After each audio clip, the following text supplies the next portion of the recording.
Hey y'all. Okay, so listen, this is the first time I've ever recorded anything on YouTube, and it's a little scarier than what I thought it was gonna be.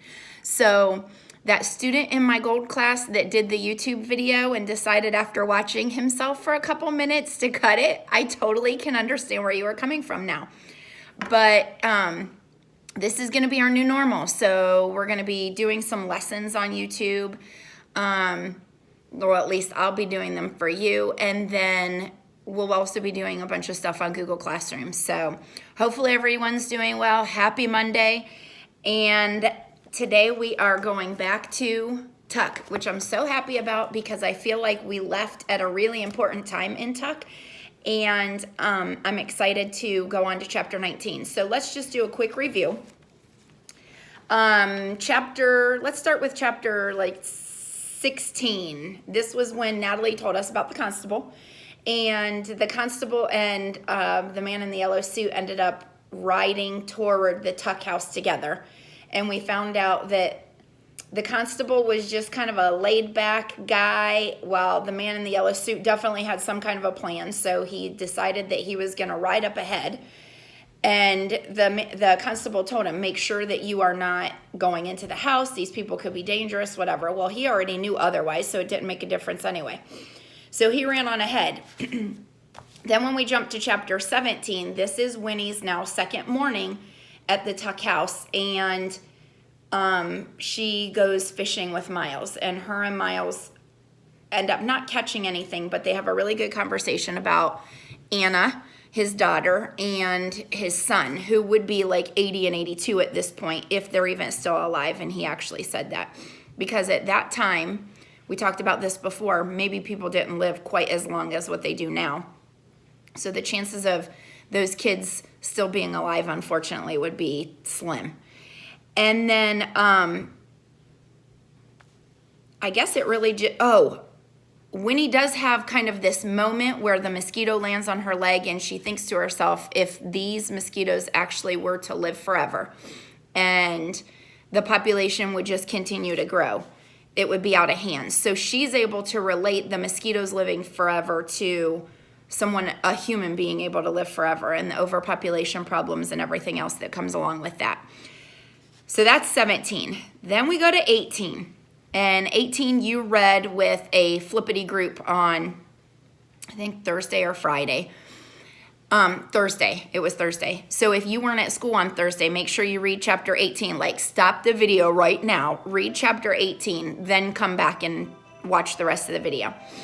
So in chapter 18, they're all sitting at the breakfast table and they're talking. They're just having a normal discussion. They're talking about how it's time for Winnie to go back home. They're going to take her back home. She explains that she thinks she understands why it's so important that she needs to keep this secret.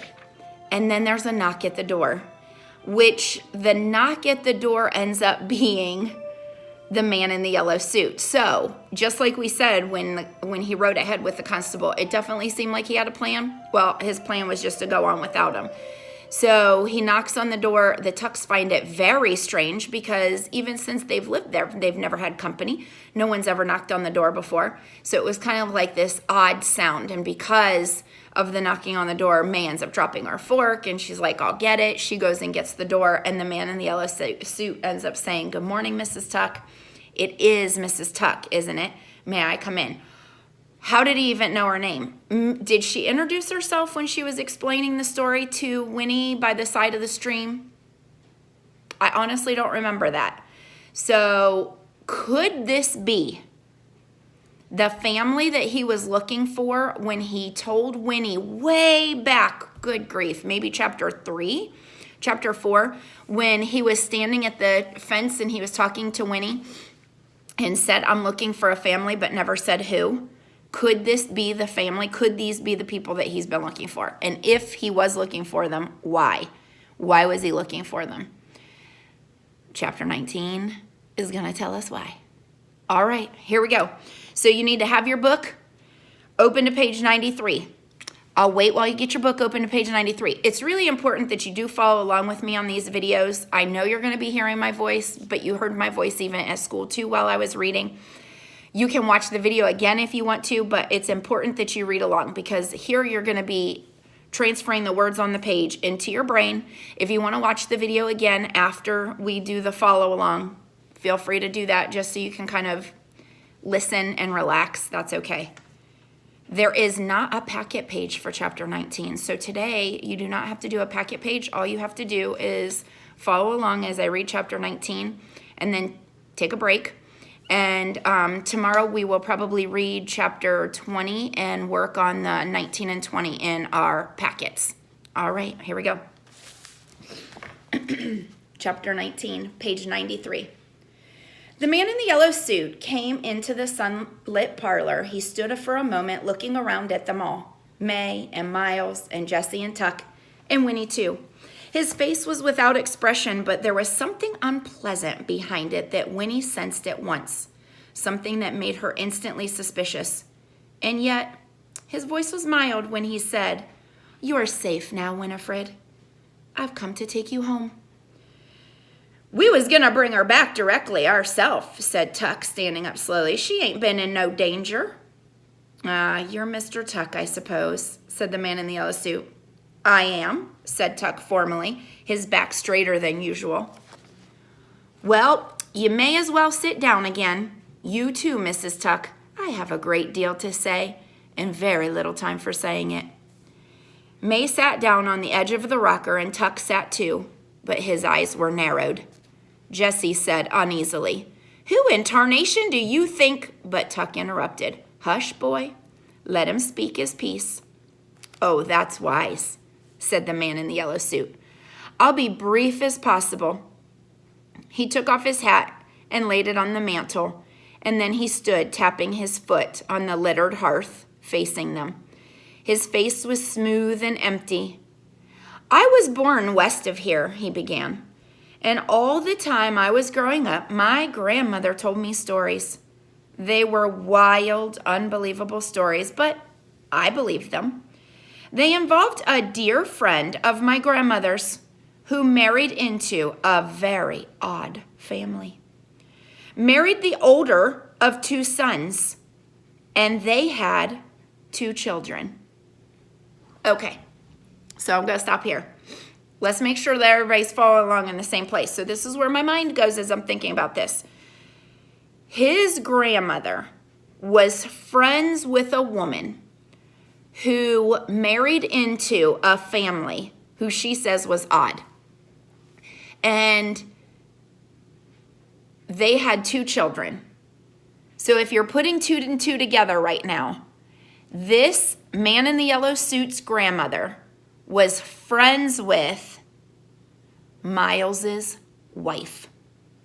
So Miles's wife, who took off with the 2 kids when she thought that he was had sold his soul to the devil because he hadn't changed the way that he looked in years and 20 years. This is the man in the yellow suit's grandmother is friends with Miles's wife. And she's saying, "Oh, I married into this odd family." I'm sure you can imagine what she was saying. They don't grow old. They look the same. They get hurt, but nothing happens to them. Something wasn't right, so I took the kids and I left. All right, here we go.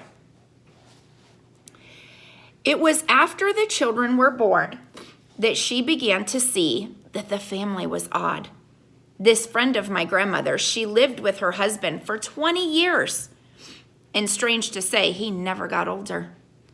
Well, she did, but he didn't. And neither did his mother, or his father, or his brother. People began to wonder about that family, and my grandmother's friend decided at last that they were witches or worse. So she left her husband and came with her children to live at my grandmother's house for a short while. Then she moved west. I don't know what became of her, but my mother still remembers playing with the children. They were all about the same age. There was a son and a daughter. Oh, okay, so definitely Miles's wife left with the 2 kids. She then went and lived with her friend. So she left her husband, really didn't know what to do, decided to go live with her friend and ended up moving in with her friend. Well, the friend was the man in the yellow suit's grandmother. So the man in the yellow suit's mom played with Miles's children growing up, or at least for as long as Miles's wife was living with the grandmother. Anna, whispered Miles. So Miles just now put two and two together. He's talking about his wife. May burst out, "You got no call to come and bring us pain." And Tuck added roughly, "You got something to say, you better come to the point and say it." "Oh, there now," said the man in the yellow suit. He spread his long white fingers in a soothing gesture. "Hear me out. As I've told you, I was fascinated by my grandmother's stories. People who never grew older. It was fantastic. It took possession of me. I decided to devote my life to finding out if it could be true, and if so, how and why. I went to school. I went to a university. I studied philosophy and metaphysics, even a little medicine. None of it did me any good. Oh, there were ancient legends, but nothing more." Think about the ancient legends he's talking about. It's the ones where we actually studied with Juan Ponce de Leon going to look for the Fountain of Youth in southern Florida. These same legends that we read about are the legends that he's talking about. That's all the good that school did him because he didn't learn anything else about actually living forever. It began to seem ridiculous and a waste of time. I went home. My grandmother was very old by then. I took her a present one day. It was a music box. And when I gave it to her, it reminded her of something. The woman, the mother of the family that didn't grow old, May, she had a music box. May's hand immediately went to the pocket of her skirt, and her mouth opened and then shut it again with a snap. Oh, that music box played a very particular tune, the man in the yellow suit went on. My grandmother's friend and her children, Anna, was that the daughter's name? Well, they'd heard it so often that they knew it by heart. They taught it to my mother during the short time they lived in the house. We talked about it then all those years afterward, my mother, my grandmother, and I. My mother was able to remember the melody finally. She taught it to me. That was nearly 20 years ago now, but I kept it in my head. It was a clue.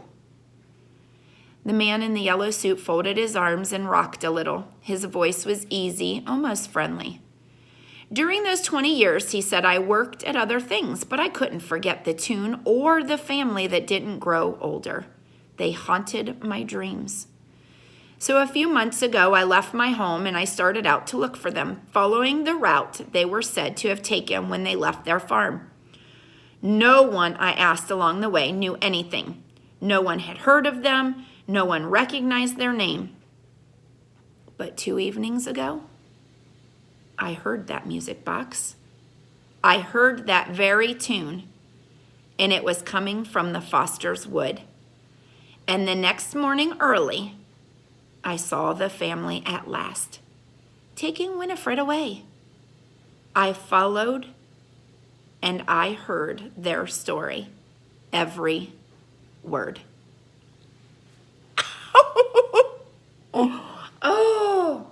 Oh, I knew he was up to no good. You guys better have known he was up to no good. This is the man in the yellow suit. This is the guy that we suspected something was fishy with the whole time. Now it's finally coming out. He was looking for them.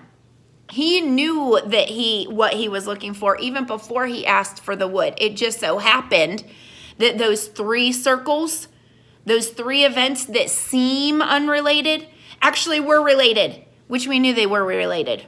Natalie Babbitt wanted us to know they were related, but now we know how they were all related. Oh. All right, top of page 97. May's face drained of color, her mouth hung open, and Tuck said hoarsely, "What you going to do?" The man in the yellow suit smiled. "The Fosters have given me the wood," he said, "in exchange for bringing Winifred home. I was the only one who knew where she was, you see. So it was a trade." Yes, I followed you, Mrs. Tuck, and then I took your horse and went directly back. Trade. Ha! No trade. Blackmail. That's what it was. The tension in the parlor was immense. Winnie found that she could scarcely breathe. It was true then. Or was the man who stood there crazy too? Horse thief, cried Tuck. Get to the point. What are you